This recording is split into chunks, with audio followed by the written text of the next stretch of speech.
नमस्कार, आप मुझे देख रहे हैं MNS न्यूज लाइव पर। आइए देखते हैं आज की खास खबर। हमने कर्नाटक के मंगुटी में छत्रपति शिवाजी महाराज की मूर्ति को रात भर में हटाने का खुलकर विरोध किया। इस देश में किसी को भी कभी भी छत्रपति शिवाजी महाराज का अपमान नहीं करना चाहिए और हम ऐसा नहीं होने देंगे।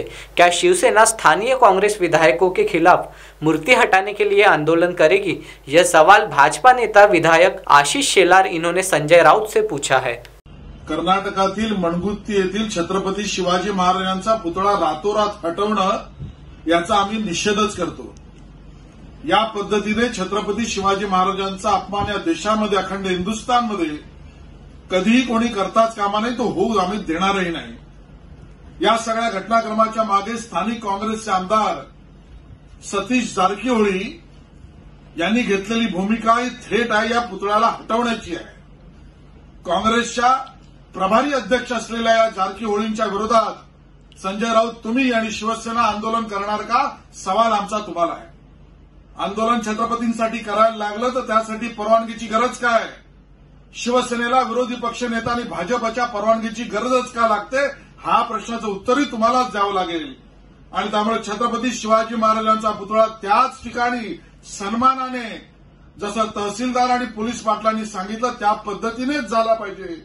कर्नाटकच्या सरकारला आमची विनंती आहे, शिवसेनेने आंदोलन जरूर करावं, काँग्रेसच्या विरोधात करणार की नाही याचं उत्तर द्यावं।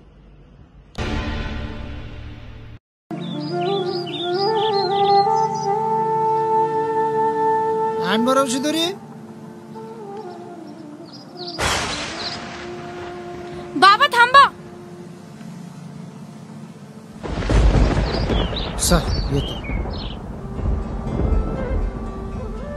बाबा बाबा थांबा, अशी उभे राहा। कोण? अरे बघितलं नाही का तिकडे वीज कडाडली म्हणून? हा मग त्याला काय झालं? वीज कडाडली असताना असं उभं राहून आपली उंची कमी ठेवायची, कारण का वीज सर्वात जास्त उंच गोष्टींकडेच आकर्षित होते, जसं पोल, झाड आणि काहीच नाही भेटलं तर तुम्हीच। अरे मग मी वाकून कायले? मी तर झोपूनच जाईन ना। अरे नाही नाही नाही नाही, झोपून जाण्याची तर गोष्टच नाही करायची। ओल्या जमिनीत वीज प्रवाह होते आणि शेतात जर वीज पडली ना तर ती तुमच्यापर्यंत पोहोचेल आणि त्याचा झटका तुम्हाला बी लागेल। आणि बाबा सांगून देते, झाडाखाली तर बिलकुलच उभं राहायचं नाही। जोराने विजा कडकडायला लागल्या तर पायात चपला किंवा जोडे जरूर असू द्या। कुठल्याही झाडाजवळ थांबू नका। शक्यतोवर स्वतःला ओले होऊ न देता वाकून चाला आणि धातूचं छत नसेल असा एखादा आसरा शोधा।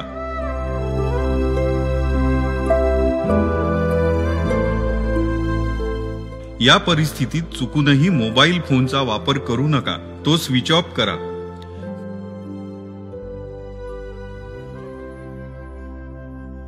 बाबा हा घे गमछा। अहो इतक्या वादळवारात जाताच कशाला? हो ते आले का होते?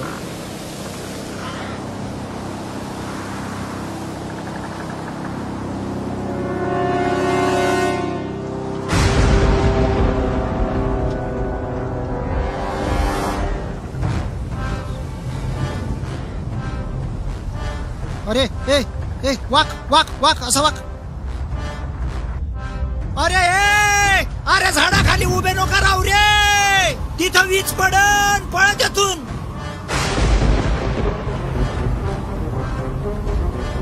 अरे बंद कर मोबाईल। अरे मोबाईल चालू जर राहिला ना तर मोबाईल विजले आपल्याकडे खिचते। बंद कर। इथं झाड आहे का? चल ये असं वाक वाक। अरे हा पडला का रे? उठ उठ उठ, असं पडू नको राहू। अरे तिकडं जमिनीवर वीज पडन आणि इकडं तुला झटका लागन। अरे इथं मैदानात थांबणं बेकार बा। मी एक काम कर, ते बा ते झोपडी आहे ना, चला तिथं जाऊ। तुम्ही 4 चाकी वाहनात बसलेले असाल तर वाहनातच बसून राहणे अत्यंत सुरक्षित आहे। वादळ ओसरल्यानंतरही अर्धा तास तरी ती सुरक्षित जागा सोडू नका। आई बाबा आले।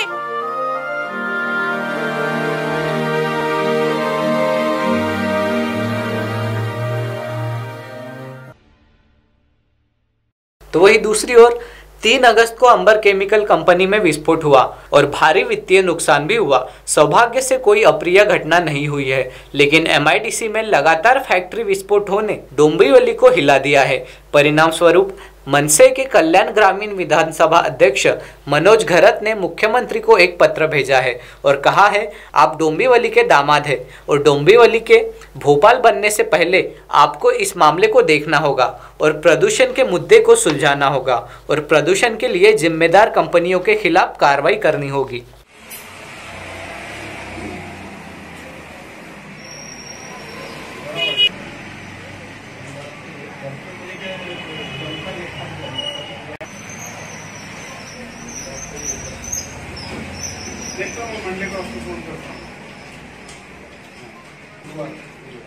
मुख्यमंत्र्यांना आपण पत्र लिहिलेले आहे, काय नेमकं डोंबिवलीच्या या समस्येबाबत?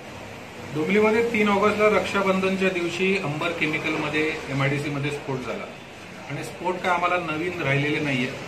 मला आठवत असेल की 3-1 वर्षापूर्वी प्रोबेसचा स्फोट झाला होता आणि त्याच्यामध्ये जीवितहानी सुद्धा झाली होती। त्याच्यानंतर मेट्रोपॉलिटन एक्झिम केममध्ये पण स्फोट झाला होता आणि असंख्य स्फोट असे दर 6 महिन्याला वर्षाला आमच्या इथे होतच असतात। वारंवार इथले मंत्री येऊन गेले, त्यांनी पाहणी केली आणि धोकादायक अति धोकादायक ज्या कंपन्या आहेत त्या बंद करू असं आश्वासन आम्हाला दिलं, पण यापैकी कुठलीही गोष्ट साध्य होत नाही।